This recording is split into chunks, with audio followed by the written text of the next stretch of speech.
C'est quoi le manga ou l'anime que vous avez mis sur un piédestal et vous avez décidé que jamais de toute votre existence il ne bougera de cette place? Sans hésiter, l'Attaque des Titans. Salut, moi c'est Ivana, et ici on parle d'animé.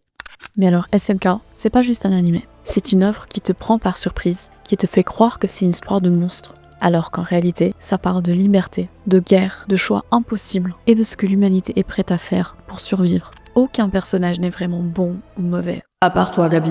Tu changes d'avis, tu doutes, tu remets tout en question. Et à la fin, tu réalises que l'ennemi, en fait, c'est souvent une question de point de vue. Les persos, la musique, la mise en scène, les révélations, tout est pensé pour nous marquer. Que ce soit les références très directes aux atrocités de la Deuxième Guerre mondiale, ou celles plus discrètes, comme cette fameuse scène du film La Liste de Schindler.